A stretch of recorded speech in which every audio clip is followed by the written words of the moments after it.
Vous savez, le bien commun, c'est déjà un héritage, celui de nos prédécesseurs, celui qui a construit nos villes, nos campagnes, nos espaces périurbains.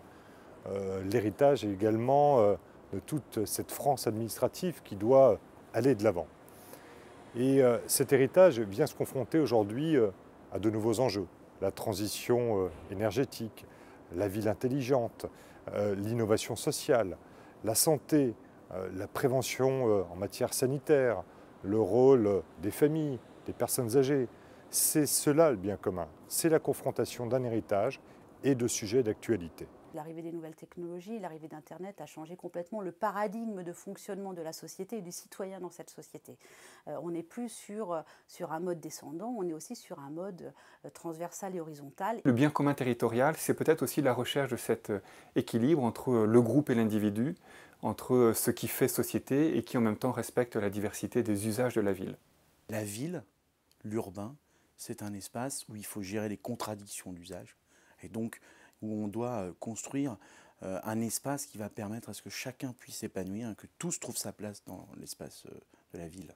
Il y a une expression qui me vient en tête, parce que notre discussion m'amène ça.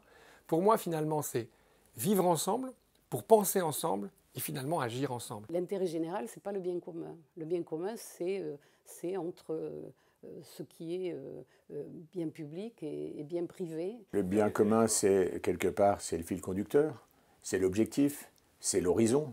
C'est ça le bien commun. Pour moi, finalement, le bien commun territorial, il est assez abstrait. C'est pas un objet de la ville. C'est la vision commune qu'on a de l'avenir de notre territoire. Nous sommes dans des territoires qui s'imbriquent de plus en plus. Nous construisons les échelles les plus pertinentes pour répondre.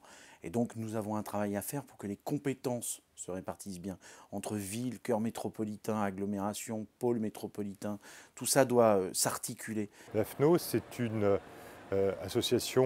c'est une fédération d'agences d'urbanisme qui est pilotée par des élus de toute sensibilité politique et qui œuvrent pour le bien commun. On voit bien qu'on est dans des sociétés de plus en plus individualisées, mais en même temps sont réinventées de nouvelles formes de stratégie collective, de partage. Et je trouve que le 104 incarne bien cette notion de confrontation des publics, des cultures, des citoyens.